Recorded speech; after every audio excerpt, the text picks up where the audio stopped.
Applications of Gauss's law. Figure 2211. Cross-sectional drawing of a thin spherical shell of radius r0 carrying a net charge q uniformly distributed. A1 and A2 represent two Gaussian surfaces we use to determine example 22-3. Solution. A. The Gaussian surface A1, outside the shell, encloses the charge q. We know the field must be radial, so E equals q/4 pi epsilon 0 r2. B. The Gaussian surface A2, inside the shell, encloses no charge, therefore the field must be 0. C. All the excess charge on a conductor resides on its surface, so these answers hold for a solid sphere as well. Example: spherical conductor. A thin spherical shell of radius r0 possesses a total net charge q that is uniformly distributed on it. Calculate the electric field at points A, outside the shell, r greater than r0, and B, inside the shell, r less than r0. C. What if the conductor were a solid sphere? By symmetry, clearly a spherical Gaussian surface is needed. Figure 2211. Cross-sectional drawing of a thin spherical shell of radius r0 carrying a net charge q uniformly distributed. A1 and A2 represent two Gaussian surfaces we use to determine example 22-3.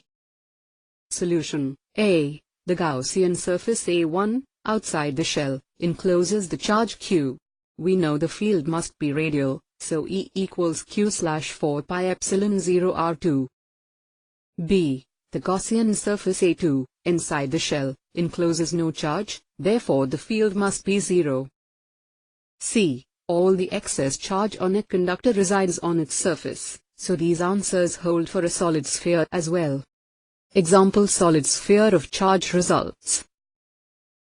An electric charge q is distributed uniformly throughout a non-conducting sphere, radius r0. Calculate the electric field. A. Outside the sphere, r greater than r0, and B. Inside the sphere, r less than r0. By symmetry, clearly a spherical Gaussian surface is needed. Results. Outside, r greater than r0. E equals q/4 pi epsilon 0 r2. Inside, r less than r0. E equals qr/4 pi epsilon 0 r03. E equals qr/4 pi epsilon 0 r03. Solution. A. Outside the sphere, a Gaussian surface encloses the total charge q, therefore, E equals q/4 pi epsilon 0 r2. B. Within the sphere, a spherical Gaussian surface encloses a fraction of the charge q r3/r03, the ratio of the volumes, as the charge density is constant. Integrating and solving for the field gives E equals qr/4 pi epsilon 0 r03. E equals q/4 pi epsilon 0 r2. Note: E inside has a very different r dependence than E outside. Example: non-uniformly charged solid sphere. By symmetry, clearly a spherical Gaussian surface is needed. A solid sphere of radius r0 contains total charge q. Its volume charge density is non-uniform and given by ρ E equals alpha r2, where alpha is a constant.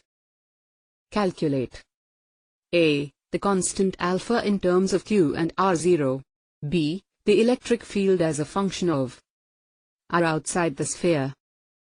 C. The electric field as a function of r inside the sphere.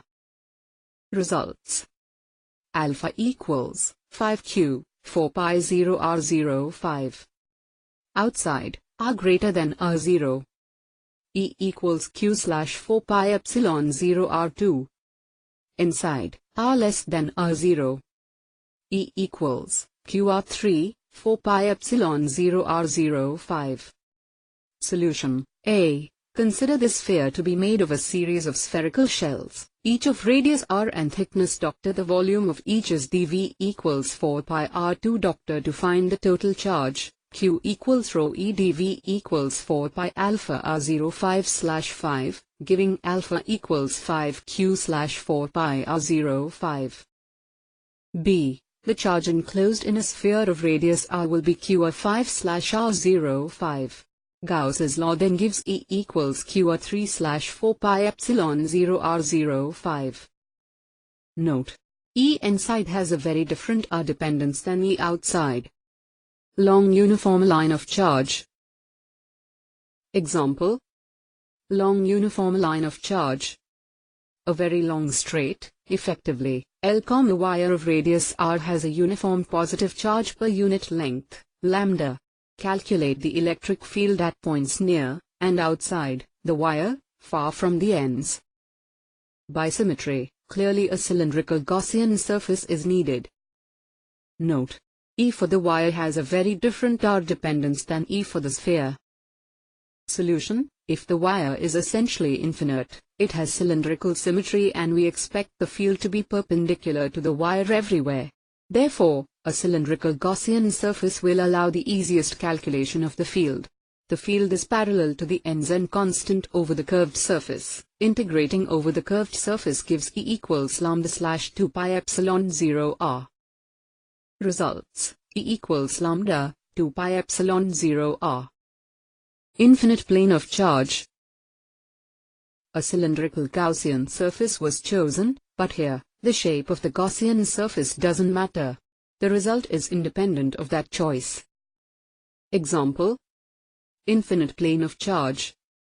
Charge is distributed uniformly, with a surface charge density sigma equals charge per unit area equals dq/r over a very large but very thin non-conducting flat plane surface.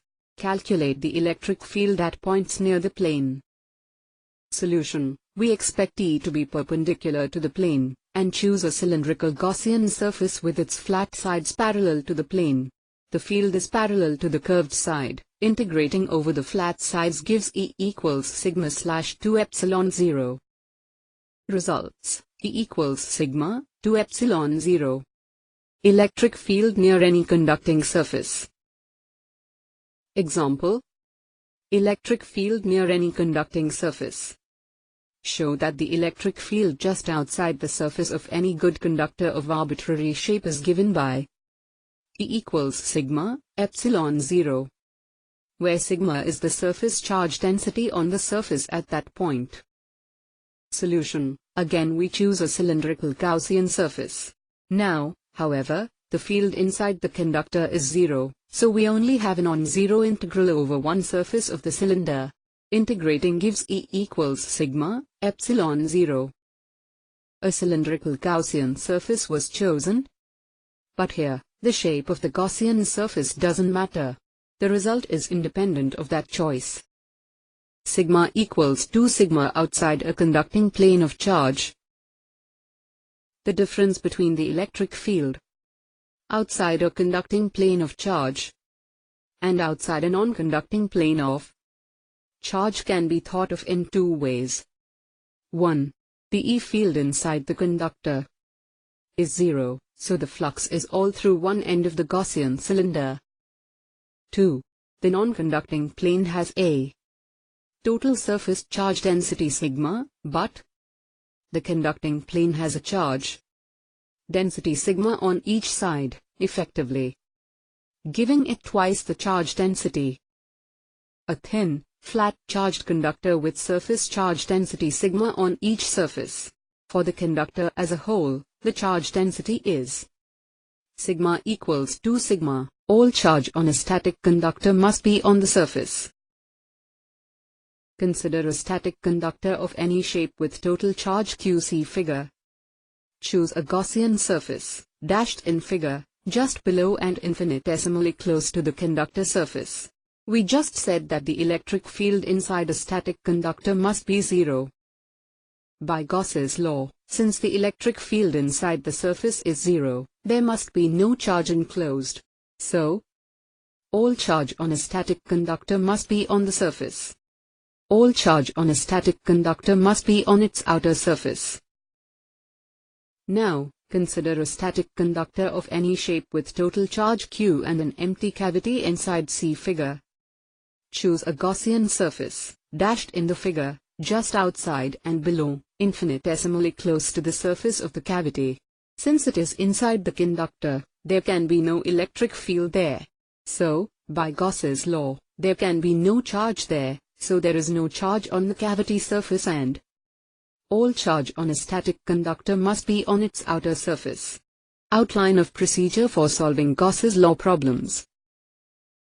Identify the symmetry, and choose a Gaussian surface that takes advantage of it, with surfaces along surfaces of constant field. Sketch the surface. Use the symmetry to find the direction of E. Evaluate the flux by integrating. Calculate the enclosed charge. Solve for the field.